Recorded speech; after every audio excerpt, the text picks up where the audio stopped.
One of my uncles, now retired also, spent the same sort of time 30-odd years with the Washington police, working himself up to a very senior position here before having a breakdown, as we were told. I look back now, and I also think he suffered from PTSD. No one really sees him anymore, as he avoids all family functions, etc., which is exactly what I've been doing for some time now.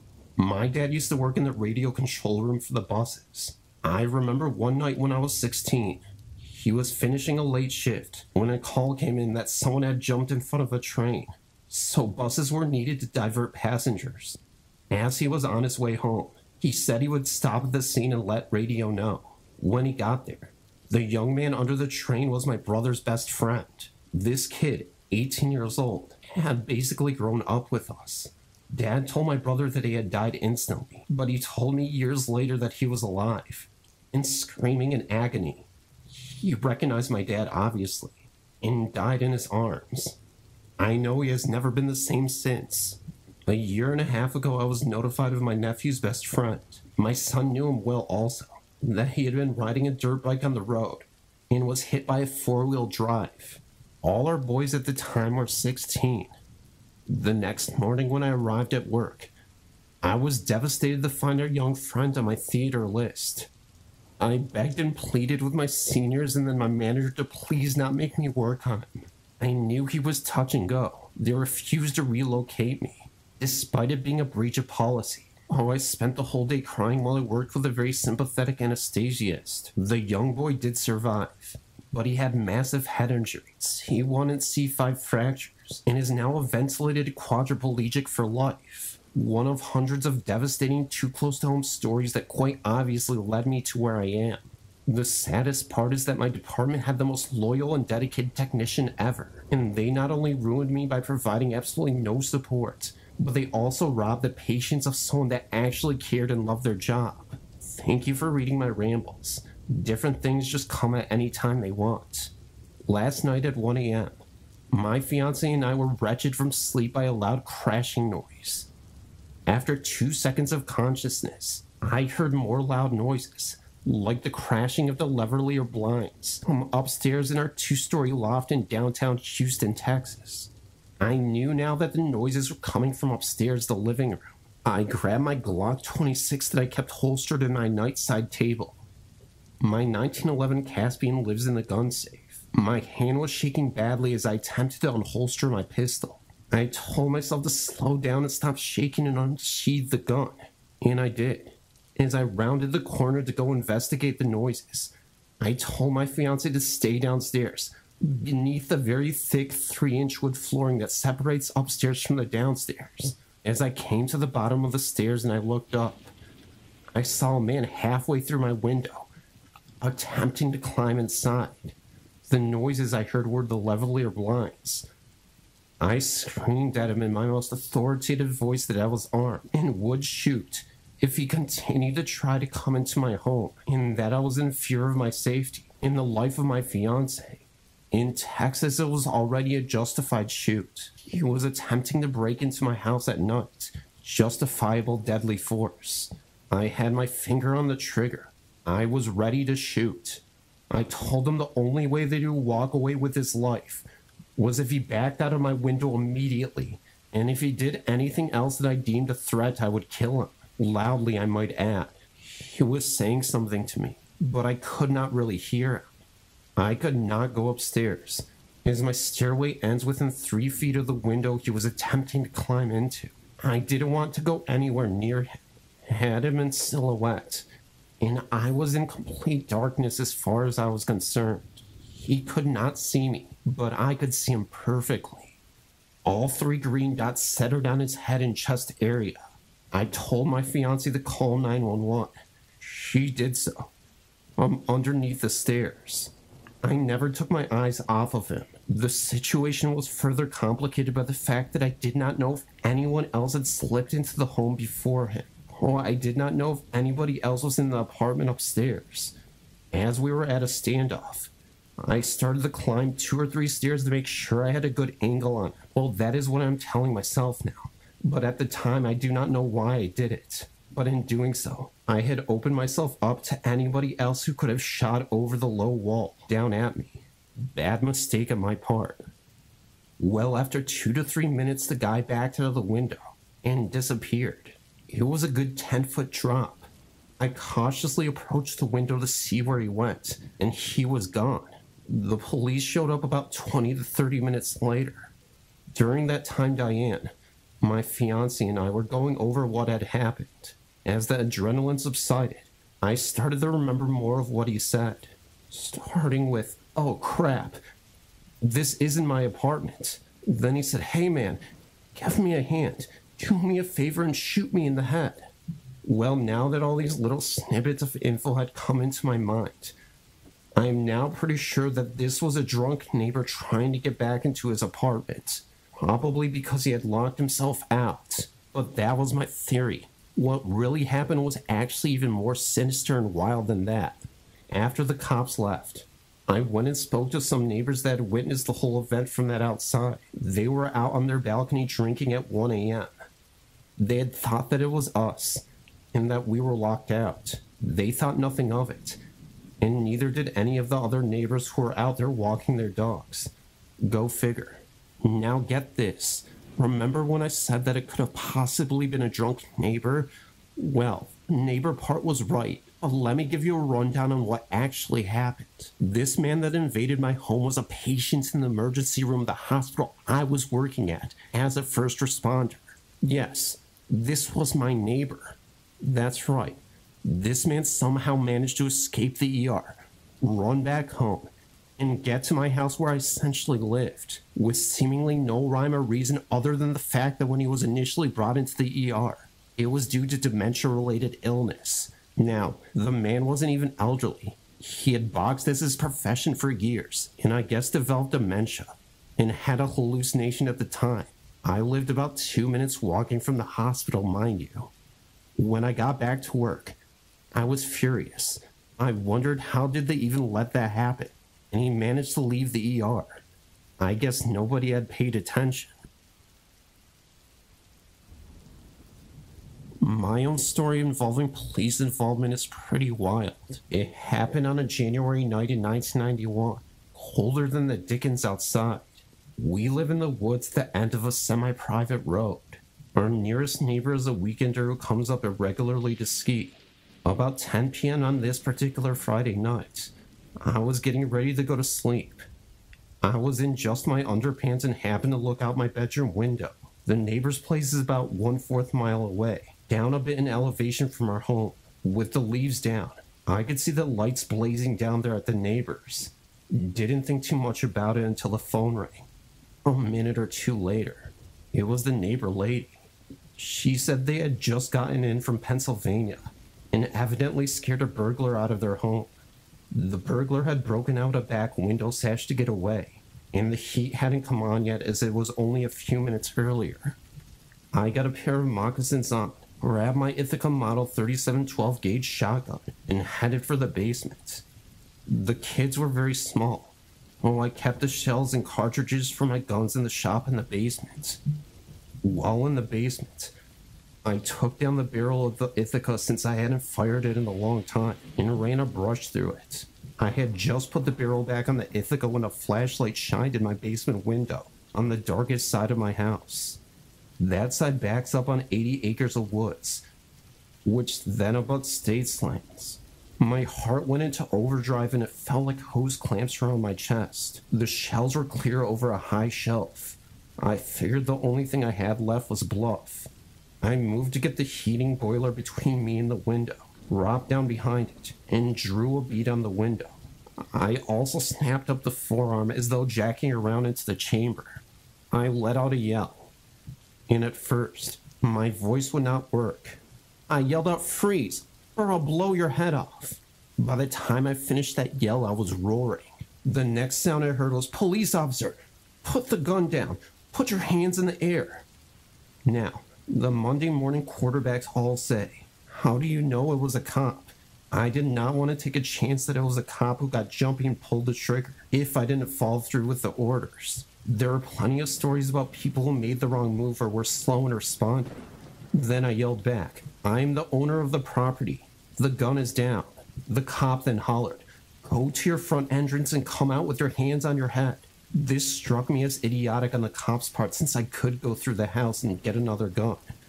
I told the cop he was standing next to the bilko door, the cellar entry, and to stand wide of it, and I would come up through. Then he said okay.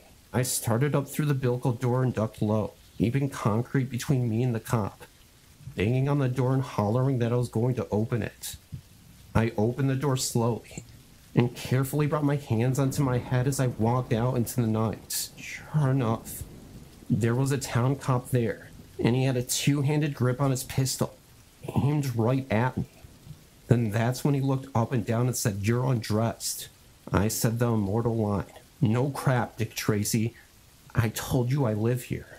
The cop then marched me around the house to my wife, who was standing in the front entrance shaking. Wife ID'd me to the cop, and then he apologized. That's when he said he was responding to the burglary call from the neighbors and had come onto the property unannounced. Then, seeing no cars parked outside, we had pulled them into the garage, and no lights on the first or second floors. He figured the house was unoccupied and decided to poke around. That's when he saw the light in the basement. It's also when I drew a bead on him. The cop admitted that he had done something stupid, and he kept apologizing and drove away. Then I found out later that he asked to be relieved of the balance of his watch, as he was mightily shook up by my actions. Within a few days, the word had spread. The state police assigned to the area thought it was kind of funny, as did the local sheriff's department. These two groups of law enforcement drove up and down all the back roads and hollers and paid visits to the local dirtbags. The reasons for the visits were a courtesy call to any dirtbags who the cops thought to be likely suspects in the burglary. They let all these types know that there was a full-time resident, me, who was armed, and didn't hesitate to take out his guns and was prepared to use them. I was advised by the local law to start shooting on my property and leave a few cartridge casings around to let any other would-be housebreakers know this was for real. It is funny in retrospect. What did I do afterwards? I was shook up for a bit, realizing how close I had come to getting shot by a cop, and the wife was also very shook up and almost distraught. That lasted maybe an hour or two. Then soon enough, we settled down. I had a few good belts of whiskey and went to sleep. What did my wife do? Well, she sat up with the lights on and had me keep the Ithaca loaded by the bed. Eventually, the Ithaca made it back into her closet with the other guns. Only now the ammunition is upstairs with them. A few days later, we had some motion detector floodlights up. The local guys, the town justices, and even the cops all had a good laugh over the whole thing. They all told me I had done the right thing, and hoped more people would have done what I had done. I got to the power plant where I work and everyone thought I had just done what they would have done, only their shotguns would have been loaded. I can honestly say we didn't lose a whole lot of sleep or agonize too long over it. It's become a kind of family legend that gets retold at family reunions, how Uncle Joe drew a bead on a cop. In reality, a lot could have gone badly wrong. I could have easily gotten shot up by the policeman, who well have been within his rights in doing so.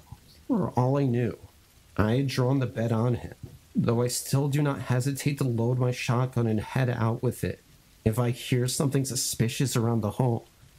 I have my pistols and can use them, but I figure I'm not that good a pistol shot, let alone under stress. I figure a shotgun is better in those kinds of circumstances. I feel like discussing the horrific events that I've seen in my former years as a volunteer firefighter. A wonderful experience it was as a whole. There were still some very haunting moments that plague my mind to this day. I was in high school at this point in time. I always kept my radio in my truck in case I got a call when I left. Then sure enough, one day that thing went off and said Winnie's still a volunteer fire department. Lee's being route to 150 Major, which was code for bad wreck. Only this was not a bad wreck like you would expect it to be. It was not some pileup, or a collision of two or more vehicles. No, it just so happened to be a motorcycle. A crotch rocket to be exact. This guy had the bright idea to nearly top 200 miles per hour on his bike on a highway. He was going so fast that he did not notice the gaping pothole right in front of him. His front tire hit it and threw him and the bike head over tail for over 100 yards. It literally tore him down to nothing. The same thing happened with his bike. Where his remains ended, his bike began several feet onward, just a heap of remains in front of what was seemingly red paint. There was nothing we could do really, besides clear the bike and create a containment zone. Just seeing something like that gave me a new outlook of gratefulness to be alive. The dumbest of things can go so wrong so fast. Literally, this guy was alive just a few minutes ago, and then he was gone.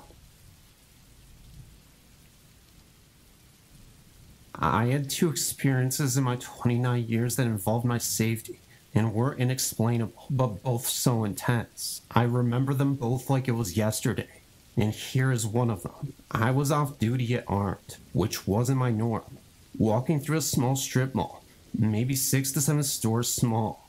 I started daydreaming about actions I would take if one of the stores I walked past was being robbed. Not that unusual to pre-plan such things.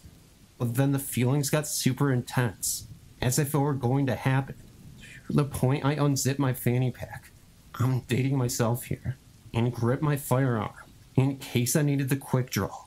I stayed in that position until I got to my car, and then waited about a minute looking at the stores, just in case. In what we call Code Orange, ordering on red, I finally shook it off, got in my car, and drove home. And wondered why I'd worked myself up so much. The next day's headline was about a double homicide in that parking lot literally 1 to 2 minutes after I drove off. I called a buddy at that police department to get the location, and it was the next aisle from where I was parked, about 100 inches max away. That one haunted me for a while, wondering if I could have saved either victim. In reality, probably couldn't, as the suspect ambushed his ex-wife and mother-in-law during a child custody exchange. But had I been there, it would have definitely resulted in a firefight after the initial killings. Regardless, there was a guardian angel that day that got in my head and made sure I was ready. My dad, who's retired now, was an officer in the Bayer police. He has many stories, but this is very fascinating and I still remember it. He was posted at a district that lies along the Bengal border. There's a highway that connects the eastern part of India and goes all the way to Bangladesh. Once during winter season, he started getting many complaints about trucks going off the road a bit more frequently. There were a few accidents too. He ignored these completely, linking it to the season and fog. As there was no death resulting out of these accidents, no one bothered. One summer, he was still getting complaints about frequent accidents. This sort of made him a bit curious, and by that time, there were few computer operators joined. Dad asked them to gather data for the last few years and find out if there was a relation between season and accidents or not. But he had no luck. There was hardly any difference in the number of accidents in season, except all accidents were reported within a 100-meter stretch of the highway. That too where the road goes straight. Interestingly, there was a bend of 300 to 400 meters back. If there were trucks to slip, skid, or go off the road, this was the spot. Another thing was that there were no reported incidents involving cars, jeeps, etc. Also, the time of these mishaps happened between 2 a.m. to 3 a.m. This was not making any sense. He decided to plant himself at the reported location for a few days. A temporary police booth was built slightly before the bend to safeguard them for any mishaps. Per law, a trucker going off the road on any undesignated area can be fined and may be arrested. He was in luck first day itself.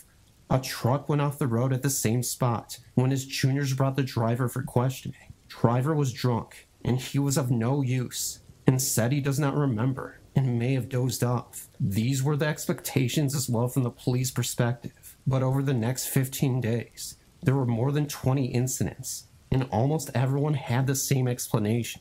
They suddenly see 5 to 6 girls appear right in front of the truck on a bicycle, and in order to avoid the accidents, they apply the brakes and some skids off. At first, Dad did not believe their story, thinking just to avoid the fines they are making it up.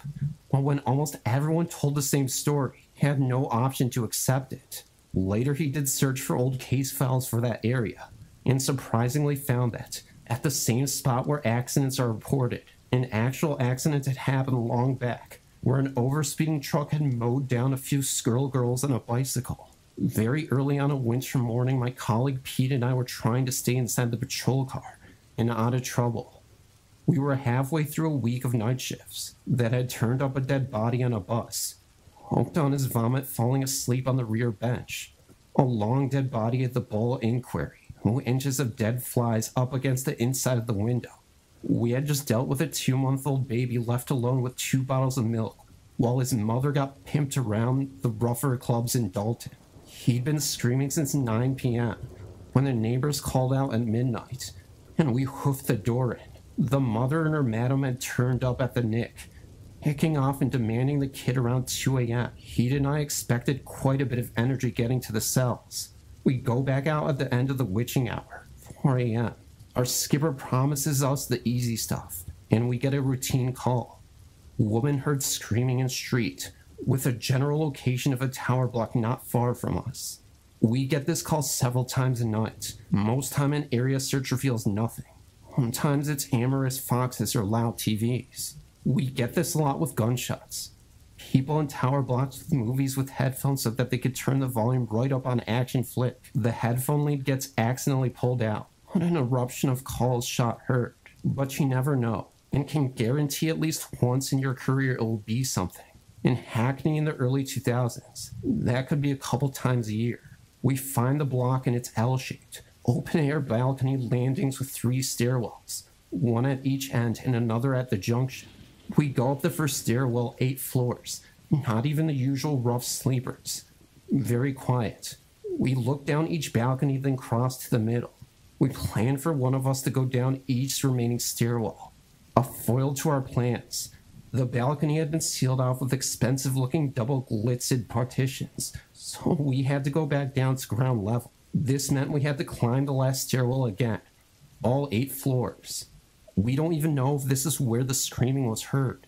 There's only been 1 call, and all is silence. We were just about to have a discussion on whether we would call in an ASNT, area search no trace, or start climbing when we smelt a delicate flowery perfume.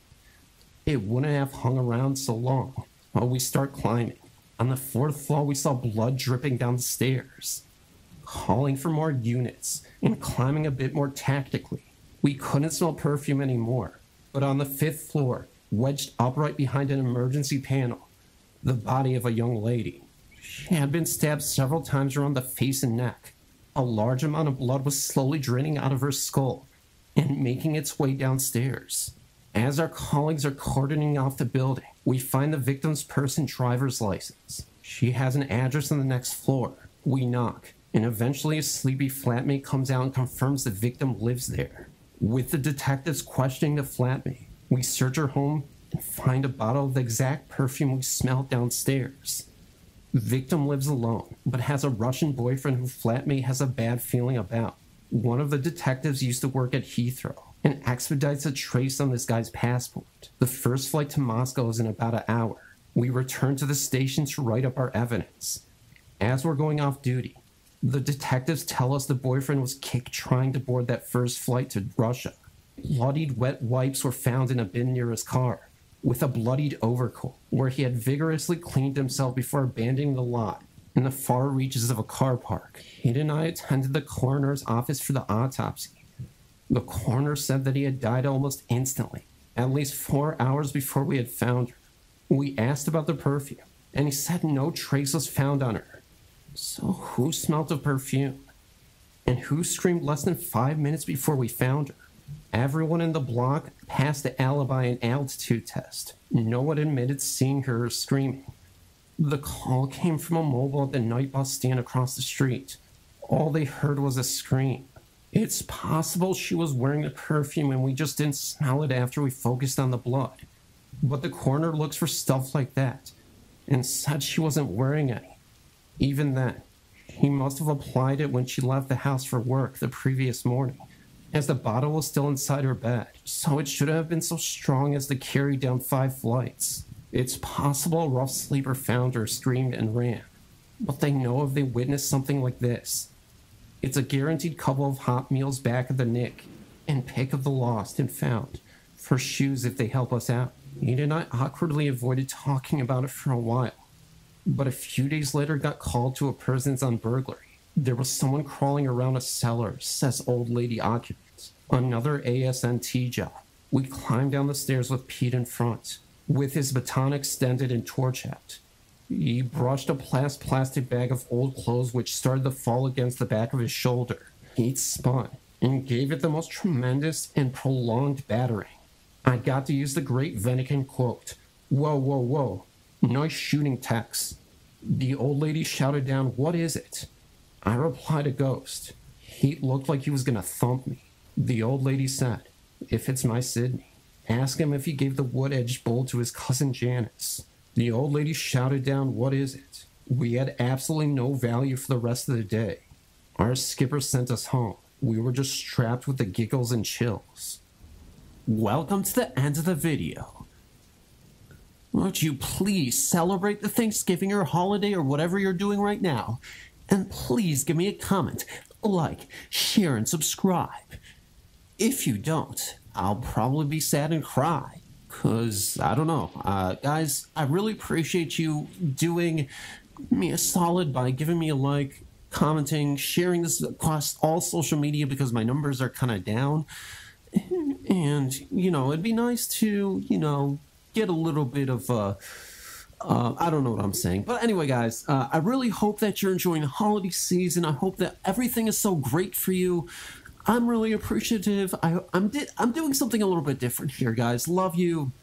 I don't know what else to say, really, but I'll see you in the comment section. I got to get this video up, so I'm doing this outro at the end. Last second, so forgive me if I'm a little bit tarse. Wait, no, not tarse. You know that thing where you're like being short with someone? Yeah, that thing. Love you guys, and I'll see you in the next video. I don't. The kiss face doesn't really suit me well. Anyway, bye. I love you.